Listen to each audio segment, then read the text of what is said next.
اے محبت عجب آثار نمایاں کر دی، اے محبت عجب آثار نمایاں کر دی، زخم و مرہم برہ یار تو یکساں کر دی، زخم و مرہم برہ یار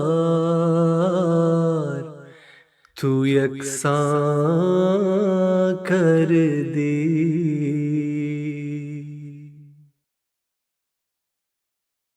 حمدی تو ناموس رسالت صلی اللہ علیہ وسلم کے لیے اپنی جانیں قربان کرنے والے ہیں۔ آج دنیا کو محمد رسول اللہ صلی اللہ علیہ وسلم کے جھنڈے کے نیچے لانے والے سب سے زیادہ کام، بلکہ حقیقی کام احمدی کر رہے ہیں۔ بلکہ کہنا چاہیے کہ اگر کوئی یہ کام کر رہا ہے تو وہ صرف احمدی ہیں۔ السلام علیکم ورحمۃ اللہ وبرکاتہ۔ اے محبت عجب آثار نمایاں کر دی، زخم و مرہم برہ یار تو یکساں کر دی۔ بانی جماعت احمدی مسیح موعود علیہ الصلوۃ والسلام کا یہ شعر آج بھی اس قدر ہی تازہ ہے جس قدر آج سے 125 سال پہلے تھا، بلکہ ہر دور میں صداقت پر مبنی یہ شعر ہے جو محبت اور عشق یار میں زخم اور مرہم دونوں یار کی خاطر ظاہر کرتا ہے۔ آج MTA پر یہ ایک نئے پروگراموں کی سیریز ہے جس کا عنوان ہے زخم و مرہم برہ یار، اور جب وہ یار اللہ تعالیٰ کی ذات ہوتی ہے تو زخم کے بعد مرہم کا انتظام بھی وہ خود ہی کرتا ہے۔ یہ کہانی تو صدیوں پر محیط ہے۔ ظلم و ستم کے مقابلے میں حق کبھی میدان سے بھاگا نہیں کرتا، بلکہ اشاعت حق کا سلسلہ جاری رہتا ہے اور وسعت اختیار کرتا رہتا ہے، اور ظالم اپنے کاموں اور اپنے کوششوں میں نامراد نظر آتا ہے۔ مظلوم حیرت ناک رنگ میں، جسے انگریزی میں کہتے ہیں نا اگینسٹ آل آڈز، ترقی پہ ترقی کرتا ہے۔ یہ آخر ماجرا کیا ہے؟ اس پروگرام میں تاریخی حقائق کی روشنی میں ہم عام فہم گفتگو کریں گے اور جماعت احمدیہ پر ہونے والے ان مظالم کا جائزہ لیں گے جو دن بدن بعض علاقوں میں اور خاص طور پر بعض خطوں میں، خاص طور پر پاکستان میں بہت شدید ہو چکے ہیں اور مذہبی اور اخلاقی تمام حدوں کو پار کر رہے ہیں۔ مذہبی اناد اور دشمنی جو ہے وہ دو طریق پر ظاہر ہو سکتی ہے، یا تو ڈسکریمنیشن جو امتیازی سلوک ہوتا ہے، یا پھر پرسیکیوشن کی شکل میں۔ ڈسکریمنیشن میں تو لوگوں کو پولیٹیکل ڈسکورس سے، سیاسی حقوق سے محروم کیا جاتا ہے، اور پھر اس کے علاوہ بعض اوقات بعض لوگوں کو مذہبی سختی کے یا جبری طور پر مذہب بدلنے پر مجبور کیا جاتا ہے، اور عام طور پر سیکنڈ کلاس سٹیزن کے طور پر وہ دوسرے درجے کے شہری کے طور پر ملک میں رہتے ہیں۔ اور پھر اس سے بڑھ کر بات پرسیکیوشن پر ہے، جہاں پر ظلم و ستم روا رکھے جاتے ہیں، اور اس اہم گفتگو میں ہمارے ساتھ شریک گفتگو ہوں گے مکرم نصیر حبیب صاحب۔ آپ تاریخ پر گہری نظر رکھتے ہیں اور تاریخ کے استاد بھی رہے ہیں، اور ان کے مقالہ جات شائع ہوتے رہے ہیں اس مضمون پر، تو ہم مکرم نصیر حبیب صاحب کو پروگرام پر خوش آمدید کہتے ہیں۔ جزاک اللہ۔ صاحب، تاریخی حوالوں کی مدد سے ہم آج اس پروگرام کا آغاز کریں گے انشاءاللہ، اور اس سیریز میں گفتگو کو آگے بڑھاتے رہیں گے۔ سب سے پہلے بہت ہی بیسک سوال ہے میرا آپ سے، بہت بنیادی سوال یہ ہے کہ یہ بتائیے کیوں یہ ظلم و ستم روا رکھے جاتے ہیں؟ یہ پرسیکیوشن کی وجہ کیا ہے؟ کیا انسانی نفسیات میں یا تاریخ انسانی میں کوئی ایسی مثالیں موجود ہیں کہ ہم اس سوال کا جواب دے سکیں؟ جزاک اللہ۔ بسم اللہ الرحمن الرحیم۔ دیکھیں، میں سمجھتا ہوں کہ سال نو کے آغاز پہ حضور اید اللہ تعالیٰ بنصر العزیز کا خطبہ جو ہے وہ بڑا فکر انگیز ہے۔ اس میں آپ نے جو پریزنٹ سینیریو چل رہا ہے، یہ جو وائرس کا بحران ہے، کرونا وائرس کا، اس کی تناظر میں بتایا ہے کہ کس طرح پھر معاشی مسئلے پیدا ہوتے ہیں، اور طاقتور قومیں پھر کمزور قوموں کا استحصال کرتی ہیں، اور طاقتور طبقے پھر کمزور طبقات کا استحصال کرتے ہیں۔ اور حضور نے ارشاد فرمایا کہ دعا کریں کہ یہ لوگ اللہ تعالیٰ کے جو ہیں اپنی جو مقصد اللہ تعالیٰ نے جس مقصد کے لیے انسان کو پیدا کیا ہے اس مقصد کو پہچاننے والے بنیں، اللہ تعالیٰ کے حقوق ادا کریں اور مخلوق خدا کے حقوق پامال نہ کریں بلکہ مخلوق خدا کے حقوق ادا کریں۔ بیسیکلی یہ جو مسئلہ ہے یہ مورل معاشی اخلاقی بحران ہوتا ہے جو کہ مختلف شکلیں اختیار کرتا ہے۔ مجھے یاد آ رہا ہے ایک مشہور دیوبندی اسکالر تھے مولانا عبید اللہ سندھی، وہ ان کی کتاب افادات و ملفوظات ہے، وہ جس میں وہ فرماتے ہیں کہ یہ جو تم پڑھتے ہو نا طریقہ اسلام میں کہ فلاں ملحد تھا، فلاں زندیق تھا، فلاں نے یوں اسلام کو گزند پہنچایا، فلاں نے یوں اسلام کو نقصان پہنچایا، تو اکثر ایسے تھے جو اپنے دور میں مروجہ مفاسد کی اصلاح کرنا چاہتے تھے لیکن برسر اقتدار طبقے کے مفادات کو ذات پہنچتی تھی۔ جزاک اللہ۔ اچھا یہ بتائیے، اچھا ایک اور ویسٹ میں مغرب میں مثلاً ایک ہے مشہور سوشولوجسٹ، بلکہ کہتے ہیں فادر آف سوشیولوجی، ایمیل ڈرکہائم، عمرانیات کے بابا عمرانیات سمجھ لیں۔ ان کا کہنا تھا کہ یہ آئیڈینٹی فارمیشن کی وجہ ہوتی ہے جو تعمیر شناخت سمجھ لیں اور قومی شناخت کو بحال کرنے کی کوشش ہوتی ہے، جس کی وجہ سے پرسیکیوشن بعض اوقات عمل میں آتی ہے۔ اور بعض لوگ کہتے ہیں کہ ہیریسی بھی اس کی وجہ ہوتی ہے کہ مسلمہ عقائد سے ہٹنے والے اگر کوئی سمجھ دیں کہ لوگ ان کے عقائد سے بدل گئے ہیں تو پھر بھی ایک خواہش پیدا ہوتی ہے۔ مثلاً یہاں پہ مغرب میں بھی ایسا ہوتا آیا ہے، عیسائیت میں بہت زیادہ نظر آیا ہے۔ پروٹیسٹنٹس نے برطانیہ میں مثلاً الزبتھ کے زمانے میں، الزبتھ اول اور اپنے جیمز اول کے زمانے میں ہمارے کیتھولکس، وہاں پہ یورپ میں چلے جائیں، مغربی یورپ میں، فرانس میں مثلاً سینٹ بارتھولومیو ڈے پہ بھی کئی لوگوں کا قتل کیا گیا، پروٹیسٹنٹس کا، کیتھولکس نے کیا۔ اور پھر اسلام کی تاریخ آپ نے ذکر کر دی، سب سے بڑی بات تو آن وسلم کی پرسیکیوشن اور آپ کے پیاروں کی پرسیکیوشن، جس پہ ہم ذکر کر سکتے ہیں بعد میں۔ یہ بتائیے کہ پھر جماعت احمدیہ کے حصے میں یہ پرسیکیوشن کیسے آئی، اس کی کہانی کیا ہے؟ مطلب پاکستان میں خاص طور پر اگر ہم مختصراً اس کا جائزہ اجمالی رنگ میں جائزہ لیں، اس کے بعد پھر تفصیل میں دیکھیں گے کیا وجہ ہے کہ جماعت احمدیہ کے حصے میں اس قدر جور و ستم کی ایک رسم چل گئی ہے جو اب ختم ہونے کو نہیں آتی۔ دیکھیے، آپ نے شناخت کا مسئلہ اٹھایا ہے کہ جب قومیں اپنی آئیڈینٹی کے کرائسس میں ہوتی ہیں یا اپنے شناخت کے کرائسس میں ہوتی ہیں، اپنی بقا کی جنگ لڑتی ہیں، اس وقت یہ مسئلے پیدا ہوتے ہیں۔ تو مسلمانان ہندوستان کی تاریخ آپ دیکھیں، جب وہ ایک نازک دور میں گزرے تھے، جب وہ اپنی جنگ لڑ رہے تھے اپنی شناخت کی، اور اس تو سے انہیں چیلنج تھے، ایک وہ اس وقت انگریز کی حکومت تھی، پھر ہندوؤں کے ساتھ ان کی کمپٹیشن تھی۔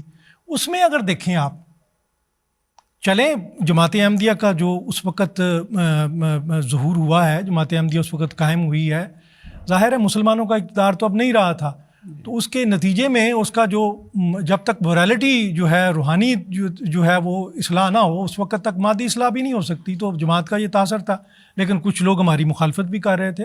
لیکن اس کے باوجود کہ لوگ ہماری مخالفت کر رہے تھے، مجھے یاد آ رہا ہے 1917 میں ظفر اللہ خان صاحب، سر ظفر اللہ خان صاحب کہتے ہیں کہ میں عدالت میں تھا، کسی نے اس طرح کیس کیا ہوا تھا، مقدمہ کیا ہوا تھا کسی خاتون نے کہ میرا ہسبینڈ احمدی ہو گیا تو میرا تنسیخ نکاح کا کریں، فیصلہ کریں۔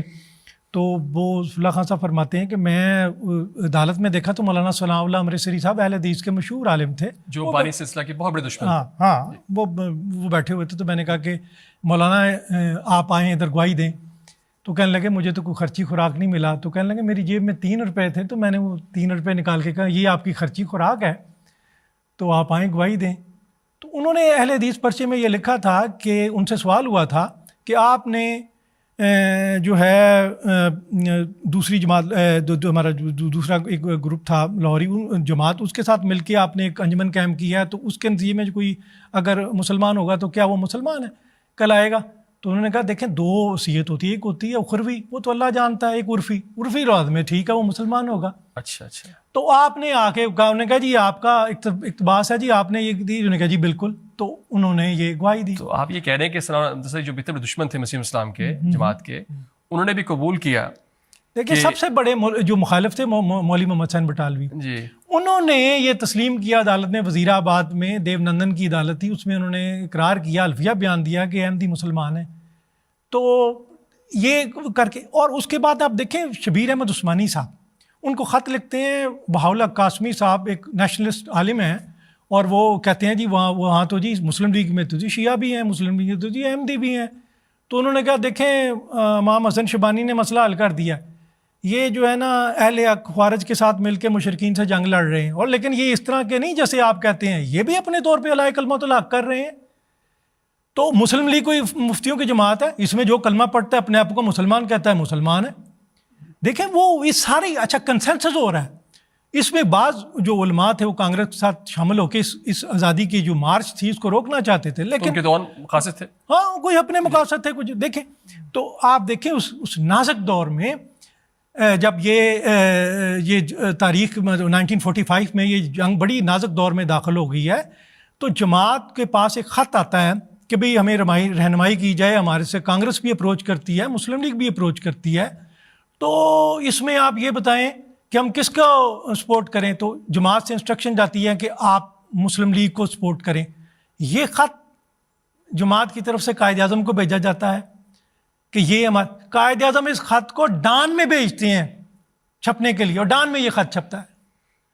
تو یہ اور پھر آپ دیکھیں ادھر جنرل سیکرٹری تھے گرداسپور میں مسلم لیگ کے, تو وہ خط لکھتے ہیں کہ دیکھیں آپ کے حلقے میں مولانا ظفر علی خان صاحب کھڑے ہو رہے ہیں, تو آپ کا ووٹ قوم کی امانت ہے, اور مسلم لیگ آپ سے ووٹ کی بھیک مانگتی ہے. دیکھیں جب پاکستان بنا ہے 50,000 مسلمان, پاکستان کی یعنی ایک کتاب چھپی پاکستان کی طرف سے کتاب کاروان سخت جاں, اس میں لکھا ہو جی 50,000 مسلمانوں کو قادیان شریف میں پناہ دی گئی. اس وقت قادیان شریف ہی کہتے تھے. تو ایک بار حضور پشاور تشریف لے گئے پاکستان کے قیام کے بعد. افریدی جو پٹھان تھے انہوں نے کہا جی ہم اس شخصیت کو دیکھنا چاہتے ہیں جنہوں نے اتنی بہادری سے وہاں مقابلہ کیا اور پناہ دی مسلمانوں کو.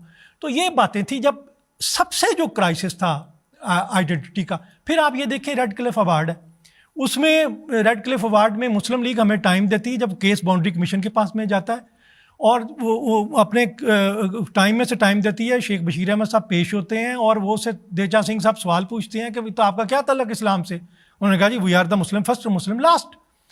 تو اس وقت ہم مسلمان تھے. اب آپ مجھے بتائیں کہ یہ جو ہماری شامل کر کے ایک فیصلہ ہوا ہے, پاکستان بنا ہے, ہماری جو تعداد تھی اس کو شامل, آپ مجھے یہ بتائیں کہ ریڈ کلف ایوارڈ جو آ گیا ہے اس بنیاد پہ, کیا آپ ہندوستان اس میں ترمیم کر سکتا ہے, ان کی پارلیمنٹ ترمیم کر دے کہ جی سرحد جو ہے چینج کر دیں, یا پاکستان کہنے جی ہماری تو سرحدیں امرتسر تک پہنچ گئی, ہم نے ریڈ کلف ایوارڈ میں تبدیلی کر دی ہے. تو یہ اگر یہ نہیں تبدیلی ہو سکتی تو پھر یہ کیسے ہوگی, ہماری آئی ڈی کو ہم نے کیسے چینج کر دیا. آپ نے تقریباً 50 سال کی تاریخ بیان کر دی ایک لحاظ سے. آپ نے بتایا ہے کہ مسلم اسلام کی زندگی کے بعد فوراً بعد جب امرتسری صاحب سلام امرتسری ہو گئے, پھر بٹالوی صاحب ہو گئے, پھر اس کے علاوہ عثمانی صاحب ہو گئے, اور محمد علی اپنے ظفر علی خان کا ذکر کر دیا آپ نے. یہ سارے معاندین احمدیت ہیں, اور یہاں پر نظر آ رہا ہے کہ صاف قبول کرتے ہیں کہ جماعت احمدیہ کا تعلق اسلام سے. پھر آپ نے باؤنڈری کمیشن کے متعلق ذکر کیا, ریڈ کلف ایوارڈ کا ذکر کیا آپ نے, اس میں بھی مسلمانوں میں ہی شامل کیا گیا جماعت احمدیہ کو, اسی لیے مسلم لیگ کی سیٹیں بنی, جس کی وجہ سے پاکستان کو اب پنجاب کا وہ حصہ بنا. اور اس طرح خلیفۃ مسیح ثانی جماعت احمدیہ کے دوسرے امام کا ذکر کر رہے ہیں آپ, کہ جہاں پر قائد اعظم نے کو انہوں نے مطلب نہیں بلکہ ان کو کہا گیا کہ آپ ووٹ دیں. انہوں نے بڑا جماعت کے لیے یہی گائیڈنس دی کہ جماعت ووٹ دے گی. پھر قائد اعظم نے شکریہ کا خط لکھا ڈان اخبار میں. تو یہ ساری باتیں تو ثابت کر رہی ہیں کہ جماعت احمدیہ پری پاکستان کریشن, پاکستان بننے سے پہلے احمدی مسلمان تھے, مسلم مسلمان تھے. معاندین بھی جماعت احمدیہ سے عقائد کی بنا پہ اختلاف کر رہے تھے, مگر یہ نہیں کہہ رہے تھے کہ احمدی مسلمان نہیں ہیں. تو پرسیکیوشن کی بنیاد کہیں بعد میں ڈالی گئی. اچھا یہ بتائیے کہ اب بات کرتے ہیں پاکستان. اب ہم ان سب باتوں کو دوبارہ سے جائزہ لیں گے تفصیل میں اگلے پروگراموں میں. اب بات آتی ہے کہ اس وقت پاکستان, جس کا مطلب ہے پاکستان بننے کے بعد جب جماعت کے خلاف مخالفتیں شروع ہوئیں اور عروج پکڑ گئیں, لیکن وہ کہتے ہیں کہ احمدیوں نے ختم نبوت پر ڈاکہ ڈالا ہے. اب یہ تو بہت بڑی بات ہے, کیونکہ وہ کہتے ہیں جماعت احمدیہ جو ہے وہ ان کے ٹریڈ مارک کے اوپر ناحق استعمال کر رہی ہے اس کا, پھر شاہ اللہ کو استعمال کر رہی ہے. ان کو آن وسلم سے یقیناً بہت محبت ہے, اور اس محبت کی وجہ سے لوگ جذباتی بھی ہیں. تو کیا وجہ ہے, کیوں احمدی ایسا کیوں کرتے ہیں, کیوں ختم نبوت پر ڈاکہ ڈال رہے ہیں بقول ان کے, کیا وجہ ہے, کیسے ایکسپلین کریں گے اس بات کو آپ؟ دیکھیں یہ جو ہے مطلب کہ جو جس حضور حضرت مسیح موعود علیہ السلام فرماتے تھے کہ جس طرح ہم ختم نبوت کو مانتے ہیں اس کا لاکھواں حصہ بھی یہ لوگ نہیں مانتے، اور جتنے وہ اس میں حساس، سب سے پہلے 1895 ناموس رسالت کے لیے آپ نے تحریک چلائی ہے حضرت مسیح موعود علیہ السلام نے، اور حضور کا جو احترام وہ کرتے تھے، یہ مسئلہ جو ہے نا سمجھے نہیں۔ ایک بار علامہ اقبال نے ایک بار کہا تھا کہ الیاس برنی جو احمدیت کے خلاف کتاب لکھ رہا تھا، اس کو انہوں نے کہا تھا کہ یہ دیکھیں یہ ان کی بانی تحریک کا دعویٰ سلسلہ بروز پر مبنی، اس مسئلے کی تحقیق تاریخی تناظر میں بس ضروری ہے۔ دیکھیں حضور تو اتنا فرماتے ہیں، بلکہ یہ جو ملفوظات جلد اول ہے اس میں لکھا ہوا ہے کہ ایک بار کسی نے سوال پوچھ لیا حضور سے کہ کیوں نہ ہم آپ کو شیخین سے برتر سمجھیں، تو وہ حضور نے کہتے ہیں کہ آپ کے چہرے کا رنگ متغیر ہو گیا۔ آپ نے 6 گھنٹے کی تقریر فرمائی، آپ نے فرمایا کہ میرے لیے یہی کافی ہے کہ میں ان کا مداح اور ان خاک پا ہوں، جو جزئی فضیلت انہیں حاصل ہے وہ قیامت تک کسی کو حاصل نہیں ہو سکتی، کہ کب حضرت صلی اللہ علیہ وسلم پیدا ہوں، کب کسی کو ان کی خدمت کا موقع ملے۔ وہ تو یہ بھی حضور نہیں فرماتے۔ دیکھیں وہ جو اس کے علاوہ جو ہیں وہ تو حضور تو کہتے ہیں کہ ہمارے یعنی زندگی کی تمام مرادوں سے میں محروم ہو جاؤں، ہماری اولاد کو، اس کی اولاد کو قتل کر دیا جائے، میرے دوستوں کو قتل کر دیا، میری آنکھوں کی پتلیاں نکال دی جائیں، میرے لیے یہ صدمہ کم ہے اس صدمے سے کہ کوئی حضرت صلی اللہ علیہ وسلم کی ذات پہ ناپاک حملے کرے، ناموس رسالت پہ کوئی حملہ کرے۔ تو وہ تو اتنے اس میں یہ کیسے ہو سکتا ہے؟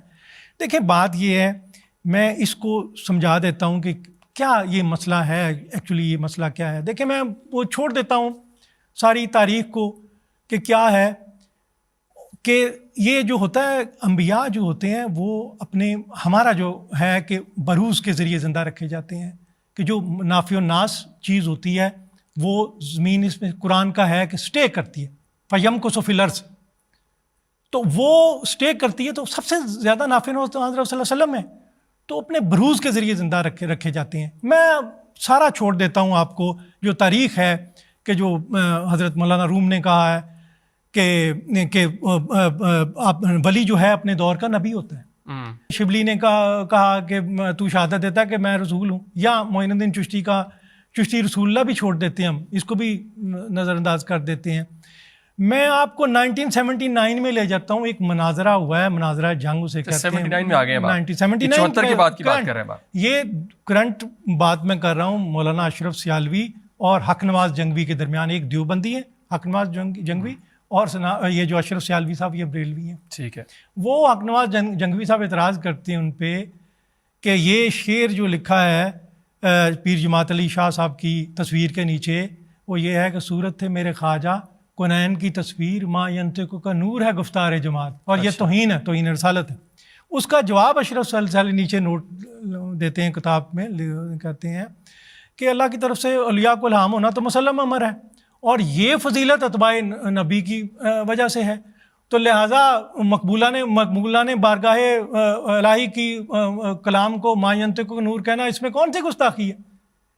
تو اس میں کوئی اچھا، تو اب حضرت مسیح موعود علیہ السلام کی جب طرف ہم آتے ہیں تو آپ فرماتے ہیں رہی یہ بات کہ ہم نے نبوت کا دعویٰ کیا ہے، یہ تو لفظی نزاع ہے، ڈفرینس آف سیمینٹکس، اور مکالمہ مخاطبہ کے تو یہ لوگ بھی قائل ہیں، اسی مکالمہ مخاطبہ کا نام اللہ تعالیٰ نے نبوت رکھا ہے۔ اب یہ بات ہے، اب مسئلہ یہ ہے، ان کو حاشیے میں وضاحت کی اجازت ہے، ان کو اجازت ہے، وہ خود ہی الزام کوئی لگاتا ہے، وہ اس کی کہتے نہیں اس میں تو کوئی چیز نہیں ہے، اور جواب دے کے آرام سے۔ ہمیں نہ جواب دینے کی اجازت ہے، الزام بھی انہوں نے لگانا ہے، فیصلہ انہوں نے کرنا ہے، ہم نے نہیں جواب دے سکتے، ہماری پابندی ہے۔ انہوں نے کہنا کہ اس کی تشریح بھی انہوں نے کرنی ہے، یعنی عبارت ہماری ہے، تشریح بھی ان کی ہے، اور ادھر یہ حال ہے کہ عبارتیں جو اگر ہیں تو کہتے نہیں ہماری تشریح میں تو یہ ہے ہی نہیں۔ ایسی باتیں ہیں، ایسی باتیں۔ یہ بتائیے کہ اب بات یہاں پر ختم ہوتی تقریباً، لیکن اس کے بعد پاکستان کی تاریخ میں مولویوں کو یہ اس قدر طاقت انہوں نے لے لی حکومتوں سے کہ یہ سٹیجز آئیں، 53 کے واقعات ہوئے، پھر 74 کے واقعات ہوئے، پھر 84 کا زمانہ بھی آ گیا۔ یہ بتائیے کہ مثلا احرار تھے جو آپ نے ذکر کیا پہلے کانگریس کا حصہ تھے، جماعت احمدیہ شدت کے ساتھ مسلم لیگ کی سپورٹر تھی، اور پھر جو لوگ جو اسلام کے مخالفین تھے، پاکستان کے مخالفین تھے، انہوں نے ہی پاکستان میں آ کر ان لوگوں کو اسلام سے نکالنے کی کوشش کی جو پاکستان کے حق میں تھے. یہ سٹوری کس طرح بدلی اور نیریٹو کیسے لوگوں نے قبول کیا کہ وہ لوگ جو احراری تھے وہ کس طرح آ کر ڈرائیونگ سیٹ پہ بیٹھ گئے؟ دیکھیں یہی بیسیکلی بات یہی ہوتی ہے نا کہ جب کوئی قوم مطلب یہ جب چیلنج ہوتا ہے، یہ اس میں مسلم کمیونٹی جو ہے اس کے اندر دو ٹرینڈ ہوتے ہیں، ایک سینٹریپیٹل ہے، ایک سینٹریفیوگل ہے، ایک مرکز مائل ہے، ایک مرکز گریز ہے. اچھا اس میں یہ سوشیالوجی بھی ہے، اس میں قوانین ہوتے ہیں جی. تو اس میں یہ ہوتا ہے کہ وہ یہ جو مرکز مائل جب چیلنج ہوتا ہے کسی چیز کا، کوئی سامنا کا، اس وقت سارے اختلافات بھول جاتے. جیسے بندہ بیمار ہوتا ہے، اس کو بڑی احتیاط کرتا ہے، پرہیزی کرتا ہے، کھانا کھاتا ہے، لیکن جب وہ چیلنج گزر جاتا ہے تو مرکز جو گریز رجحانات ہیں سینٹریفیوگل وہ عمل میں دوبارہ شروع ہو جاتے ہیں. اور وہ اس کی وجہ یہ ہے کہ بیماری کا علاج نہیں ہوا ہوتا. جی. بیماری کیا ہے؟ اخلاقی بحران ہے. اس کی جب تک اصلاح نہیں ہوگی، لیکن چیلنج کے وقت وہ بندہ کہتا ہے یار اللہ کا خوف کرو، کیا کر رہے ہو باتیں.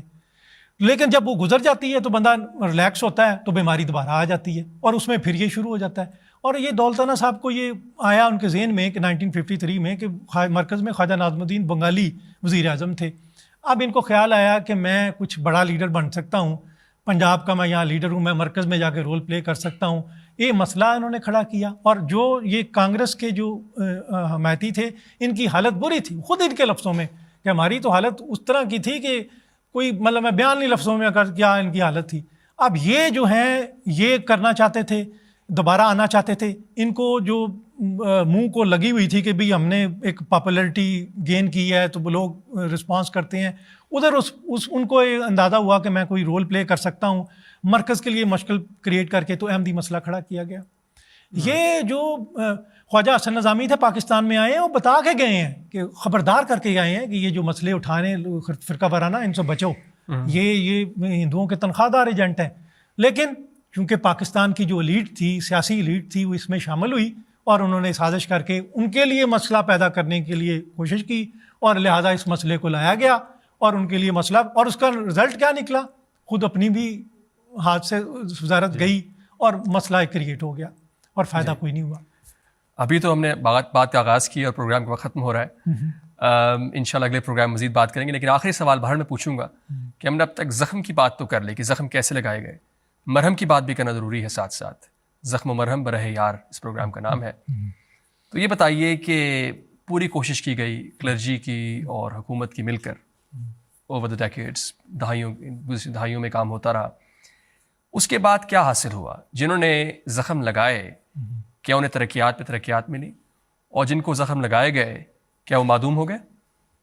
دیکھیں میں آپ کو ایک بات صرف جاتے جاتے حضرت مسیح موعود علیہ السلام کی بیان کرتا ہوں. 1891 میں حضور دلی تشریف لے گئے ہیں. وہاں محمد حسین بٹالوی اور نذیر حسین تھے، وہ محدث کہلاتے تھے، دہلی محدث دہلوی نذیر حسین. وہ ان کے ساتھ مناظرات، یہی فاتح مسیح پہ مناظرہ ہونا تھا یہ دلی جو کہ جامعہ مسجد میں. وہاں 5000 بندہ اکٹھا ہوا تھا، بہت بڑا کراؤڈ تھا، بڑا اشتعال پھیلا ہوا تھا.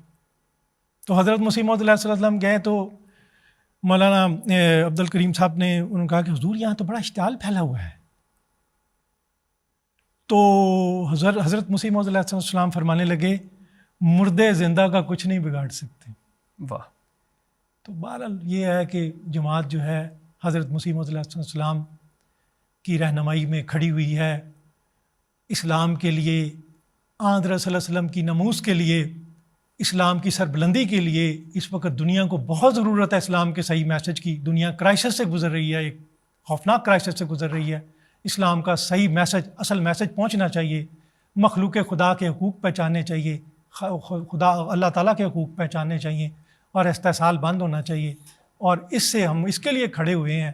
ہمارے لیے یہی انعام کافی ہے کہ، اور یہ تاریخ شہادت دیتی ہے، گواہی دیتی ہے کہ جو ہمارے مخالفین تھے وہ کہتے تھے، خود اعتراف کر کے گئے ہیں کہ جب زبان بولتی تھی سارے، میں اب لفظ نہیں ان کے دہراتا، لیکن صاحب کوئی نہیں ہے، لیکن اللہ کے فضل سے ہمیں کامیابیوں پہ کامیابیاں ملتی ہیں. مولانا شاہ بخاری کی بات کر رہے ہیں. جی.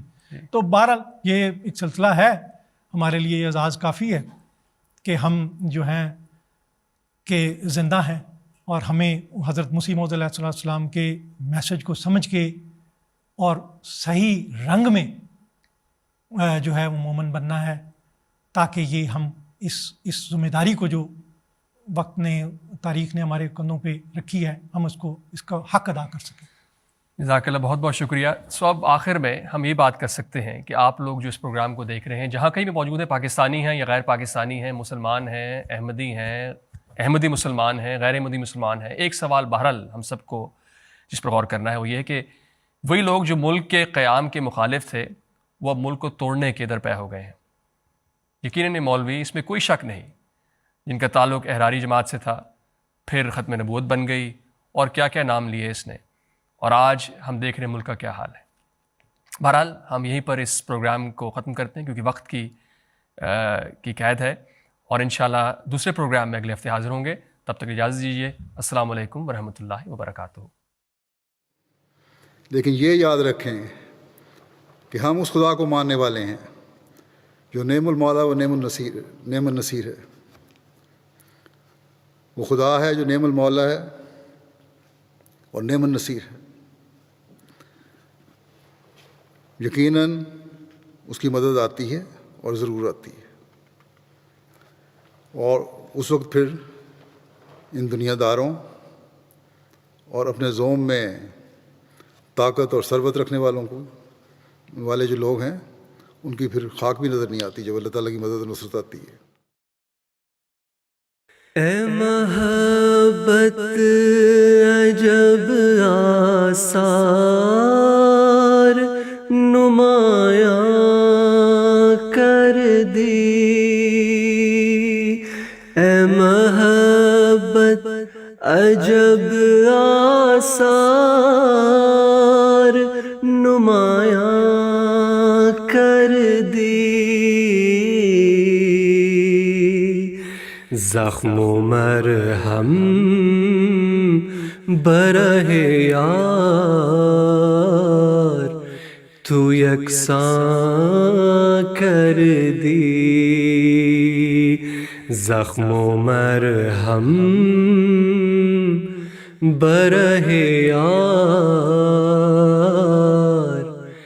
تو یکساں کر دی۔